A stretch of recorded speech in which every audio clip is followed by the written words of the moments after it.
I never thought I'd see the day when someone would call the cops on me for picking up my own package, but that's exactly what went down on a quiet Tuesday morning in Maplewood Estates. Let me paint the scene for you.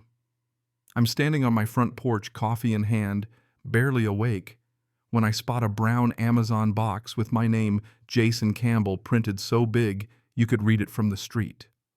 I grab it, and before I even turn the knob to go back inside, here comes Nora Hall, our very own self-appointed HOA queen, charging across the lawn in a pink blazer, brandishing her clipboard like it's a badge. She looks like a cross between a high school principal and a mall security guard, and she's got that "I'm about to ruin your day" energy radiating off her. She shouts, "That's HOA property," so loud I almost dropped the box. And before I can even get a word out, she's already on her phone dialing 911, yelling something about a man stealing from the neighborhood. I swear within minutes the whole driveway's lit up with red and blue flashing lights, and all my neighbors are suddenly world-class detectives peeking through their blinds and recording me on their phones. All this, and I'm just standing there clutching my mail, wondering how the hell my own front porch became a crime scene. But here's the real kicker. Nora had no clue, not a single hint, what was actually in that box, or how bad things were about to blow up for her and the entire HOA. Sometimes I wonder if any of us did. Now, if you've ever lived in a place like Maplewood Estates, you probably know the drill. Fresh paint on every fence, identical mailboxes, lawns so perfectly trimmed they look fake. Saturday mornings, the air smells like fertilizer, and that special brand of suburban smugness you only find in neighborhoods with a homeowners association. I bought in 3 years back thinking I was trading city chaos for peace and quiet. I wanted a place where I could raise my daughter, maybe build something that felt like home. I got the quiet for a little while. But nobody warned you that in a place like this, peace is just a fragile little bubble one clipboard away from popping. From the outside, Nora looked like a community hero. Always out there, lips tight like she's just bitten into a lemon, striding from yard to yard, jotting down notes. But to the rest of us folks who just wanted to live without getting fined for the wrong shade of mailbox, she was less a leader and more a pastel-wrapped tyrant. I learned that the hard way when I tried painting my porch railing storm gray instead of the HOA-approved driftwood gray. That's when I got my first real taste of the Nora experience, a surprise visit, a color chart waved in my face, and a stern order to repaint, or else. I swallowed my pride and did it because honestly, who wants drama over a paint swatch? For the most part, I kept my head down. I worked from home designing drainage systems for tiny towns and figured as long as I followed the rules, the HOA would leave me be.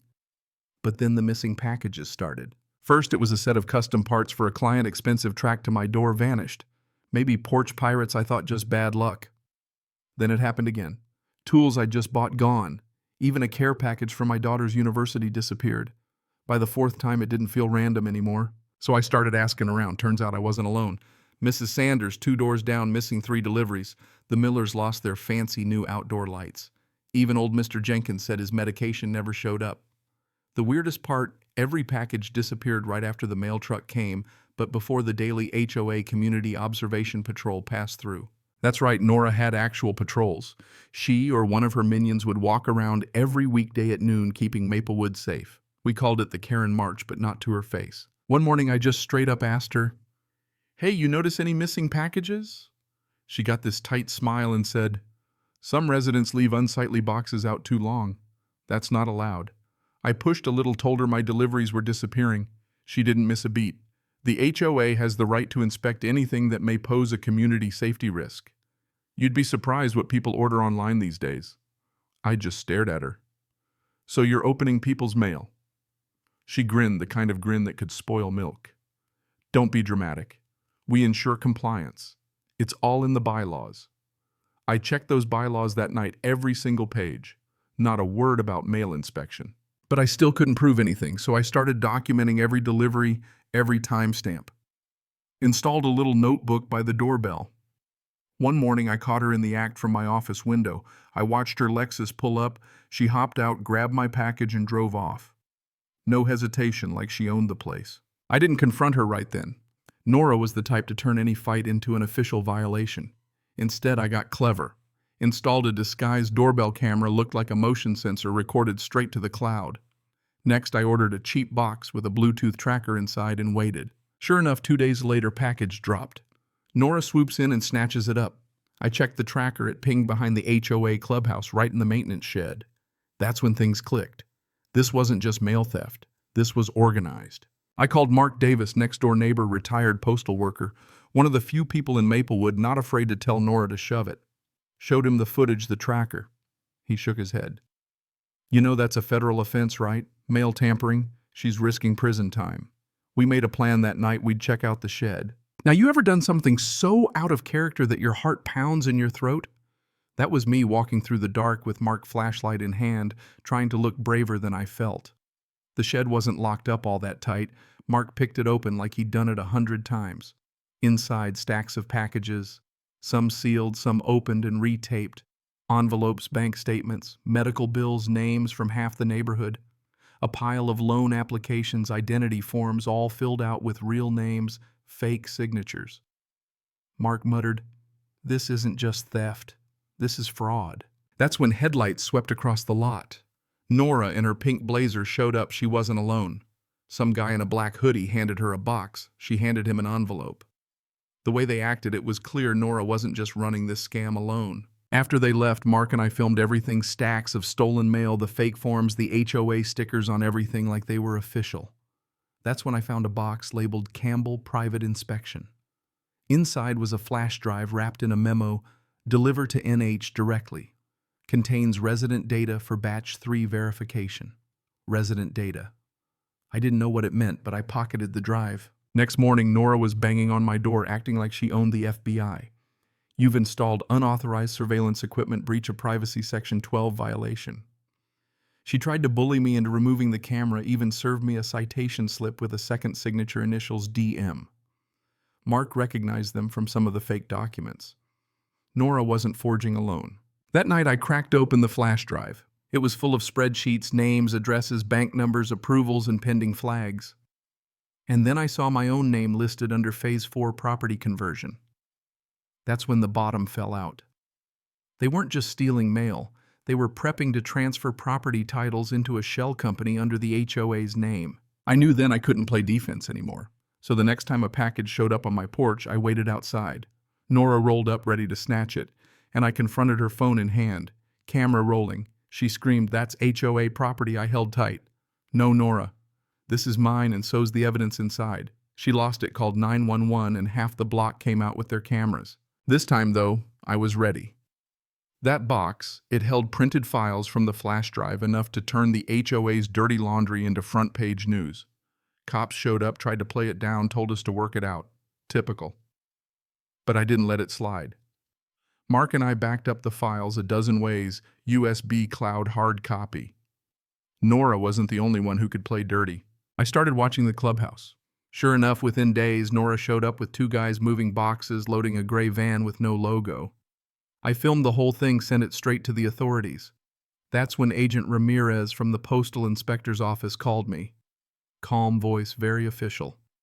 He'd heard of Nora. Turns out Maplewood wasn't the only neighborhood with this problem. When Nora called an emergency HOA meeting, first time ever, no notice, mandatory attendance, I knew something was about to blow. The clubhouse was packed, tension so thick you could slice it.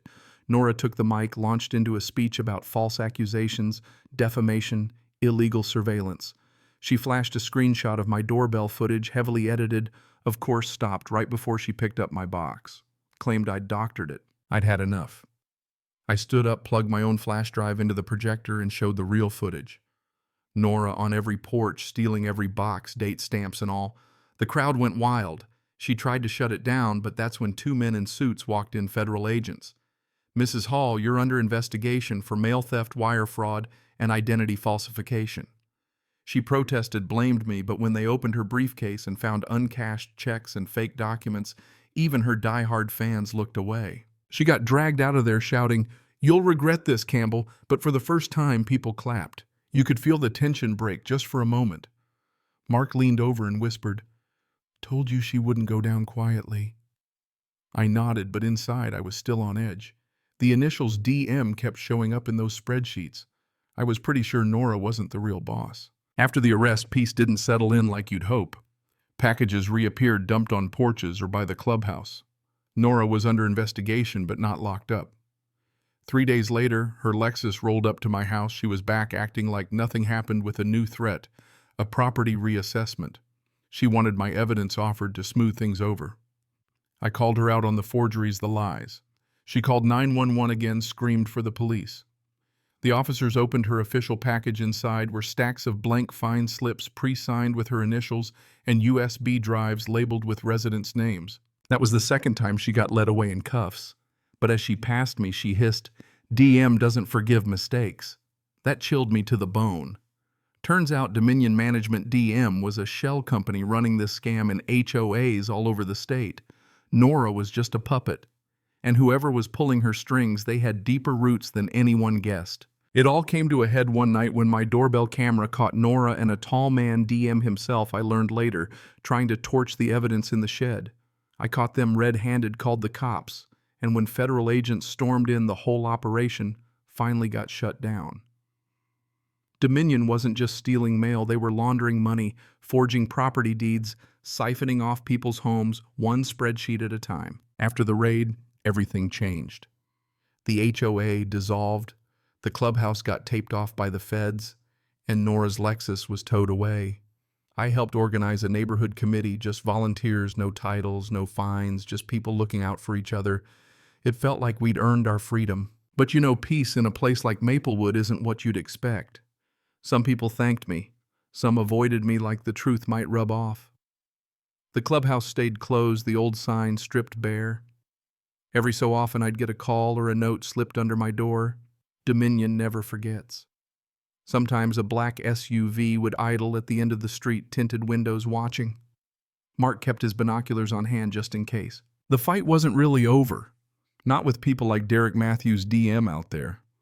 I found survey stakes on the edge of my dad's land, bright orange stamped DM Holdings. They were trying to build again, run data servers, expand the operation. I called Ramirez. The agent swooped in, shut down another hub, seized everything. Dominion had tried to use me as their test case. If they could steal my property, they'd move on to the next and the next. But they picked the wrong engineer. The neighborhood is quieter now, sometimes too quiet. No more fines taped to my door, no more HOA patrols.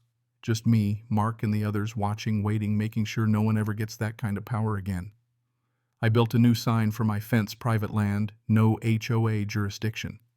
Might be petty, but after what we went through, I figured I'd earned it. We still get together, lawn chairs in the yard, cookies instead of clipboards, sharing stories instead of warnings. One day I got a photo in the mail, Nora in orange, handcuffed, heading into court. On the back, justice delivered, case closed. But I know it's not really over. People like that always come back just with a new name, a new scam. Maybe someone else will catch them next time. You know, my dad always said, the second someone tells you what color your fence has to be, you've given up too much freedom.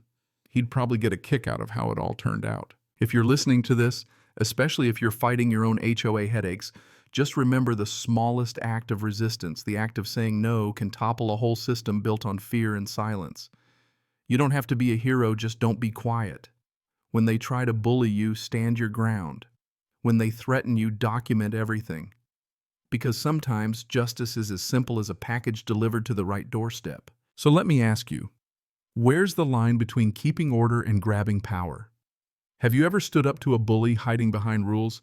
Drop your story below. Let's see just how many of us have had to fight for our own front porch.